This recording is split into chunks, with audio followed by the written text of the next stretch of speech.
साथियों नमस्कार, डॉक्टर्स नमस्कार। एआई के साथ पशु की सीमन रखने के साथ एआई का रिजल्ट बढ़ाना चाहते हैं। जैसे आपने एआई की उसके साथ ये 2 इंजेक्शन लगा दो, पशु ग्याबिन ठहर जाएगा, यानी वह पशु दोबारा रिपीट नहीं होगा। जहां पर भी आपको दिखता हो कि पशु 2 बार रिपीट हो गया, 3 बार रिपीट हो गया, अब वह पशु रिपीट नहीं होगा। यदि आप एआई के साथ ये 2 इंजेक्शन लगा देते हैं तो वह पशु पक्का ग्याबिन ठहर जाएगा। तो इसी के ऊपर आज आपको मैं वो इंजेक्शन बताऊंगा, कैसे लगाना, हमें कब लगाना चाहिए, कितनी मात्रा में लगाना, कौन सा इंजेक्शन लगाना है और किस तरीके से लगाना। खास करके वेटनरी डॉक्टरों को ये बहुत ज़्यादा परेशानी आती है। तो आज आपको इसी की जानकारी मैं दूंगा कि आप यदि एआई करते हैं, एआई का रिजल्ट बढ़ाना चाहते हैं, आप चाहते हैं कि आप जितनी भी एआई करते हो एआई सफल हो, तो आपकी सफल एआई के पीछे इन 2 इंजेक्शनों का बहुत ही बड़ा रोल होता है। तो सफल एआई वर्कर ये वीडियो जरूर देखना। आप इस वीडियो को देखकर अपनी एआई का 100% रिजल्ट बढ़ा सकते हो और हर पशु का आप ग्याबिन भी करा सकते हैं। तो उससे पहले आप हमारे चैनल पर यदि पहली बार आए और आप हमारी वीडियो को यदि रेगुलर देखते हैं लेकिन आप हमारी वीडियो को सब्सक्राइब नहीं किया है, हमारे चैनल को सब्सक्राइब नहीं किया, हमारी वीडियो को लाइक नहीं किया है, तो सबसे पहले सब्सक्राइब और लाइक कर दीजिए। बढ़ते हम आगे की ओर। तो साथियों, हमें कई एनिमल्स में यह दिखाई देता है कि जब हम एक बार एआई करते हैं किसी पशु की तो पशु ग्याबिन रुक जाता है, यानी हमारी एआई सफल हो जाती है। लेकिन कई बार मैंने यह भी देखा है कि जब हम एआई करने जाते हैं, चाहे गाय हो चाहे भैंस हो, हम किसी मान लीजिए भैंस की एआई कर रहे हैं, आज हमने भैंस की एआई कर दी, उसके बाद क्या होता है 21 दिन बाद फिर पशु हिट पे आ गया। फिर हमने सोचा यार हमने एआई तो सही की, लेकिन फिर क्या हुआ, क्योंकि डॉक्टर थोड़ा उदास हो जाता है जब उसको अच्छा एआई का रिजल्ट नहीं मिलता है।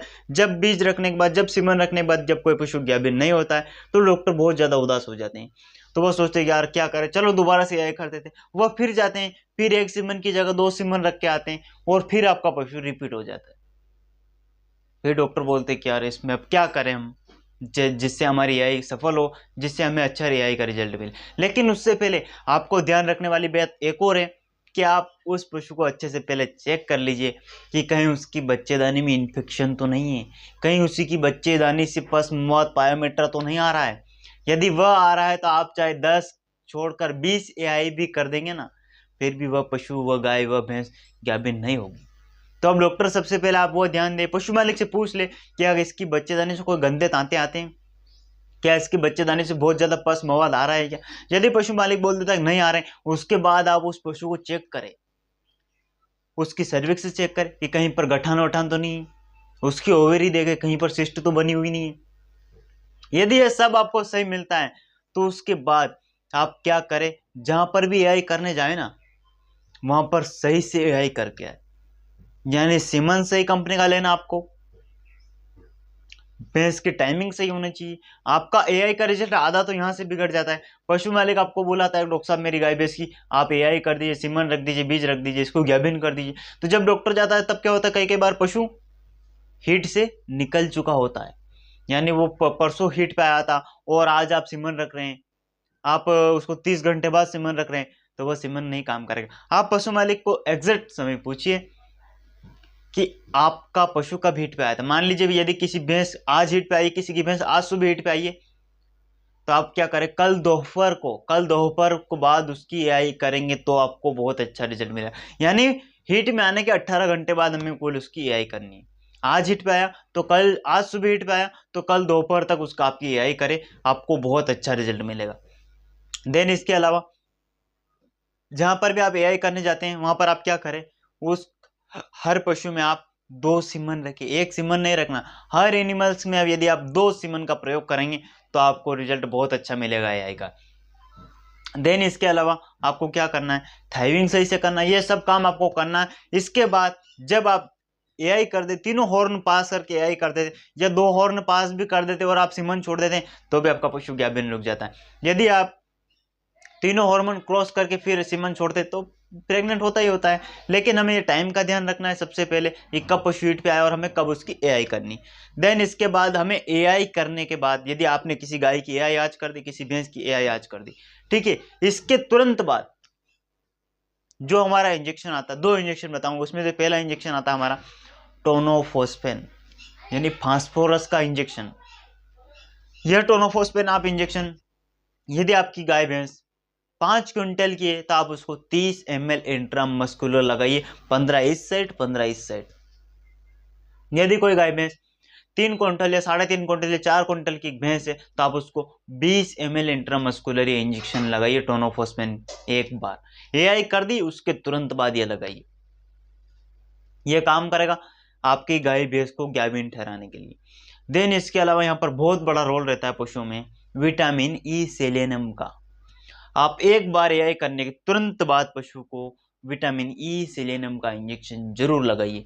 साथियों, ये 2 इंजेक्शन है जो गाय भैंस को गाभिन ठहराने के लिए बहुत शानदार काम करते हैं। मैंने कई पशुओं में इससे अच्छा रिजल्ट पाया है। तो यदि आप अपनी एआई का रिजल्ट बढ़ाना चाहते हैं, यदि किसी पशु में किसी भी प्रकार की कोई समस्या नहीं है, उसकी बच्चेदानी सही है, बच्चेदानी में पश्म मवाद नहीं आ रहा है, तो आप उस पशु की एआई करने के बाद टाइमिंग सही रहना चाहिए। एआई करने के बाद आप उस पशु को 20 ml टोनोफॉस्फेन लगाइए और आप उसको अपना विटामिन ई सेलेनियम 5 ml भी लगा सकते हैं। किसी प्रकार की कोई दिक्कत नहीं होती। गर्दन की एक साइड ये लगा देना, एक साइड ये लगा देना, फिर जिस पशु की भी आपने एआई की ना वो 100% गाभिन रुकेगा। देन इसके अलावा यहाँ पर विटामिन ए का भी रोल होता है। यदि आप चाहते हैं कि अगर हमें अच्छा रिजल्ट मिले तो आप क्या करें, पशु को 10 ml इंट्रामस्कुलर हमारा विटाड इंजेक्शन लगा दे, विटामिन ए D3 वाला इंजेक्शन लगाइए, आपका शायद बहुत अच्छा रिजल्ट मिलेगा।